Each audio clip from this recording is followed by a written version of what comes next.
Prezident Shavkat Mirziyoyev raisligida koronavirus pandemiyasi keltirib chiqargan inqirozga qarshi kurashish sharoitida tadbirkorlikni qo'llab-quvvatlash masalalari bo'yicha video selektor yig'ilishi o'tkazildi. Yig'ilishda davlatimiz rahbari yana bir bor xalqimizga murojaat qildi.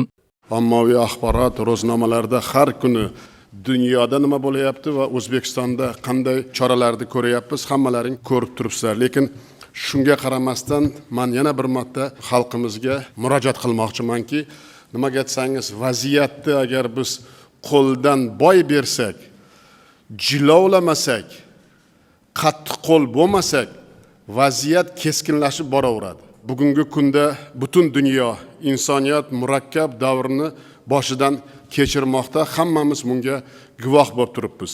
Mamlakatimizda epidemiologik vaziyatni jilovlash, aholi salomatligini har tomonlama himoya qilish uchun barcha chora tadbirlar ko'rilyapti. Maxsus komissiyamiz 24 soat ish tizimiga o'tganiga hammalaring guvoh bo'lyapsizlar.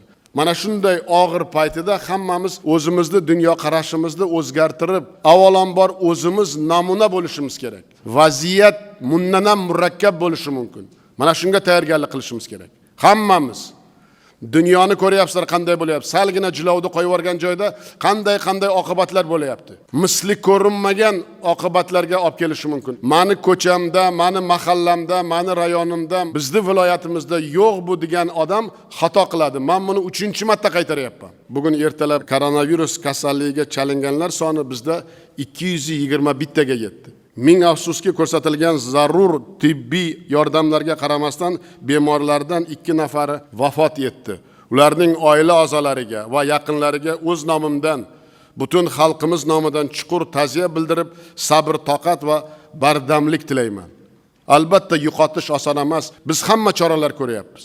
Bugun yana boshqa choralar ham ko'rdik. Koreyadan mutaxassislar keldi. Erta indin Xitoydan mutaxassislar kelyapti.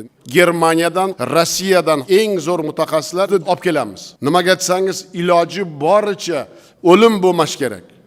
Dunyoda qaysi davlatda qanday dori vositalari, qanday mutaxassislar borligini inobatga olib, hamma choralarni ko'rishimiz kerak. Nima uchun men xalqimizga aytayapman? Mana kechqurun juda og'ir ahvolda Chirchiqdan bir bemor kelib tushdi. Bilasizlarmi, 5-6 kun juda katta temperaturasi bilan uyda yotgan. 24 soat oynai jahonda odamlarimizga ogoh bo'laylik, madaniyatli bo'laylik, o'zimizga, bola-chaqalarimizga e'tibor qilaylik deya. Yo'q, 5-6 kun oilasi bor, farzandi bor, nevarasi bor, uyda yotgan. Doktorni chaqirsa bo'lmaydimi? Shuning uchun aziz hamyurtlarim, yana bir marta sizlarga juda katta iltimos bilan murojaat qilmoqchiman. O'zlaringni saqlanglar. O'zlaringga e'tibor beringlar. Farzandlaringni, qo'shnilaringni, oilalaringni, ota-onalaringni o'ylanglar. Agar o'zlaringga e'tibor bermasalaring, ogoh bo'lib tibbiyot xodimlarini aytganini qilmasalaring, qattiq qo'llik, intizom, tartib bo'lmasa, osonlik bilan buni yenga olmaymiz. Bugungi kunda respublikamizda 100 ming kishi karantinga olingan. Shuningdek, chet eldan salkam 13,5 ming fuqaro olib kelindi va ular ham to'liq karantinga olindi. Toshkent viloyatida 10 ming kishini qabul qilishga mo'ljallangan karantin zona barpo etilmoqda. Bu yerda 5 ming odamga joy tayyorlanib, 2200 dan ortiq chetdan kelgan fuqarolarimiz joylashtirildi. Zangata tumanida 10 ming o'rinli 2 ta virusologiya shifoxonasi qurilmoqda. Yaqin kunlarda ushbu shifo maskanlarida 2 ming ta o'rin ishga tushiriladi.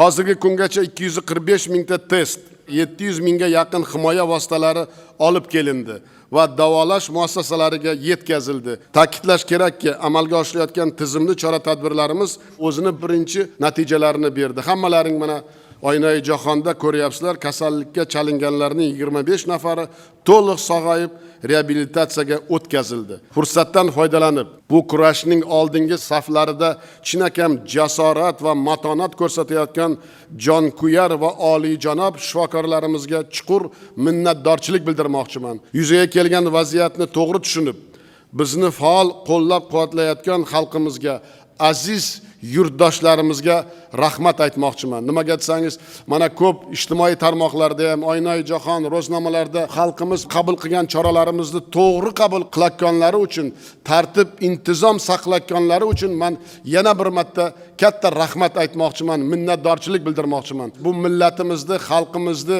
jonajon vatanimizni ertangi kuni bilan bog'liq o'tib ketadi bu kunlar.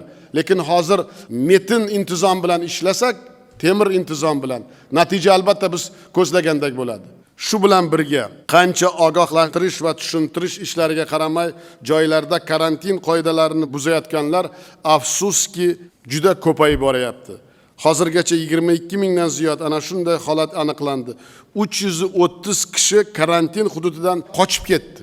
Bu nima degan gap? 330 ta katta odamlar orqasidan mana shu katta rahmat huquqni muhofaza qiluvchi organlarimiz, ichki ishlar, milliy gvardiya, xavfsizlik, boshqa hamma odamlar uni orqasidan uyiga borib qaytarib olib kelyapmiz. Bu hayot unga kerak-ku. Dunyodagi ahvolni ko'ringlar nima bo'lyapti. Karantin vaqtida ayrim mas'uliyatsiz shaxslar 24 ta turli ommaviy marosimlar o'tkazganini sira oqlab bo'lmaydi. Mana shu 24 ta mahallada qanday mahalla raisi uchastkovoy bularga ruxsat berdi? Mumkin emas yig'ilish, to'y qilish mumkin emas. Muhtaram vatandoshlar, ishontirib aytaman, koronavirus tarqab ketmaslik uchun davlat barcha chora-tadbirlarni ko'radi. Ammo har bir o'zbekistonlik, har bir idora, jamoatchilik vakillari bir musht bo'lib harakat qilishimiz zarur. Kasallikni mahallamizga, uyimizga, oilamizga olib kirmaslik uchun eng avvalo o'zimiz mas'ulmiz. Ayrim davlatlarda yuqori gigiyenaga asoslangan kundalik turmush tarzi, milliy urf-odatlar bu kasallikning yengishga juda muhim omil bo'lmoqda. Jumladan aholi zich qo'shnilari bilan savdo aloqalari o'ta rivojlangan bo'lishiga qaramasdan Yaponiya virusning keng tarqalishiga yo'l qo'ymadi. Nimaga? Tartib intizom qattiqligi uchun. Mutaxassislar Yaponiya fenomeni deb ulardagi o'ziga xos salomlashish, shaxsiy musofani saqlash, tez kiyim almashtirish, yuz qo'lni yuvish, to'la yuvinish, to'g'ri ovqatlanish, faol turmush tarzi va sport kabi 13 ta qoida va urf-odatlar saqlanib qolgani bilan asoslanmoqda. Bu esa bizda ham azaldan mavjud qo'lini ko'ksiga qo'yib salomlashish o'zi bizning urf-odatimiz bu. Bizdan chiqqan, bizning ota-bobolarimizdan chiqqan.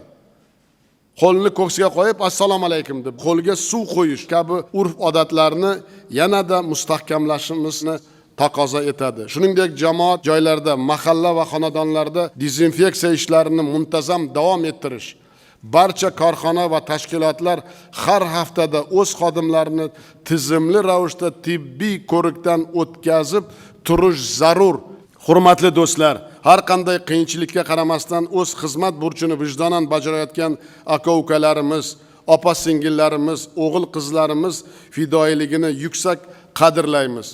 Aholi o'rtasida vahima va sarosima gaplar tarqalishiga aslo yo'l qo'ymasligimiz lozim. Men nuroniy otalarimiz, munis onalarimiz o'z jonkuyarligi, sabr bardoshligi, ezgu duolari bilan barchaga ibrat bo'ladilar deb ishonaman. Mavjud murakkab vaziyatdan faqat xalqimizning birdamligi bilan chiqa olamiz. Bunday karantin tadbirlariga qat'iy rioya qilish muhim hisoblanadi. Aziz vatandoshlar, nuroniy otaxon va munis onaxonlar, qadrli farzandlarim, ko'pga kelgan va jahon ahli aziyat chekayotgan bu qiyin kunlar albatta o'tadi. Bizning buyuk xalqimiz ko'p asrlik tarixda ne balo qazolarni, urushlar va ocharchiliklarni mardonavor yengib o'tganlar. Buni hammamiz tarixdan bilamiz. Shuning uchun har vaqt aytamiz, buyuk tariximiz bor deb. Oliyjanob, mehnatkash xalqimiz borligi bilan har vaqt g'urur, iftixor bilan aytamiz. Bugun mana shu kunlarda bu gaplarni 10 karra qaytarsak, bu ham to'g'ri bo'ladi. Bu sinovdan ham munosib o'tib olishimizga qat'iy ishonaman. Xalqimizga ham ishonaman. Hammamiz yanada jipslashib, sabr, matonatli bo'lsak, shifokorlar tavsiyalariga to'liq amal qilsak, albatta bu kasallikni tezroq yengib o'tamiz. Bu kurashda tibbiy choralar bilan birga biz yuksak tafakkur, temir intizom, sabr, toqat va chuqur mas'uliyat ko'rsatishimiz lozim. Bu sifatlar bizning eng asosiy va eng ta'sirchan qurolimizga aylanishi shart. Xalqimiz o'z tarixida qanday og'ir tabiiy ofatlar ko'rgan bo'lmasin, Qodir Allohning marhamati bilan, o'zining kuch-qudrati, harakati bilan, vazminligi va donishmandligi bilan ularning barchasini yengib o'tgan. Men mana shunday mard va matonatli, mehr oqibatli xalqimizning aql zakovatiga, uning mustahkam irodasi va qat'iyatiga to'la ishonaman. O'zbekistonda hech bir inson, hech bir oila, davlatimiz va jamiyatimiz e'tibori va g'amxo'rligidan chetda qolmaydi. Faqat o'zimizni o'zimiz asrashimiz mumkin hozir. Yaratganda o'zi xalqimizni va butun insoniyatni bu ofatdan tezroq ozod qilsin, barchamizni o'z panohida asrasin. Xalqaro ekspertlarning hisob-kitoblariga ko'ra, pandemiya dunyo iqtisodiyotiga 2 trillion dollardan ziyod zarar yetkazishi kutilmoqda. Hamma joyda savdo aloqalari, ko'plab xizmatlar to'xtab qolgan. Mamlakatimizda ushbu inqiroz iqtisodiyotga keskin salbiy ta'sirining oldini olish maqsadida zarur chora-tadbirlar ko'rilmoqda. Davlatimiz rahbarining farmon va qarorlari qabul qilinib, biznes tuzilmalariga ko'plab imtiyoz va preferensiyalar berildi. Bugungi yig'ilishda prezidentimiz korxonalarning izchil ishlashiga ko'maklashish, barcha imkoniyat va zaxiralarni to'liq safarbar etish zarurligini ta'kidladi. Yalpi ichki mahsulotning asosiy qismi va aholi bandligini ta'minlaydigan 2000 dan ortiq yirik korxona faoliyati umuman to'xtamasligi kerakligi ta'kidlandi. Buning uchun ularning har biriga prezident maslahatchilari, bosh vazir o'rinbosarlari, vazirlik, idora va banklar rahbarlari mas'ul etib biriktirildi. Ushbu korxonalarda karantin tartib-qoidalariga qat'iyan amal qilgan holda, respublika maxsus komissiyasining qarorlariga rioya etgan holda ish tashkil etiladi. Biriktirilgan rahbarlar korxonalarga infratuzilma va xomashyo ta'minoti, mahsulot va ishchilarni tashish, soliq, kredit, bojxona masalalarida amaliy yordam berib boradi. Tuman va shahar selektor rahbarlari o'z hududidagi korxonalarni otaliq qolib, ular bilan muntazam ravishda birma-bir ishlaydi. Tuman iqtisodiy taraqqiyot va kambag'allikni qisqartirish bo'limida shtab tashkil etilib, har bir tadbirkorning muammosi hal etib boriladi. Hamma shuni bilib olishi kerak. Birorta ham tadbirkorni o'z holiga tashlab qo'ymaymiz, dedi davlatimiz rahbari.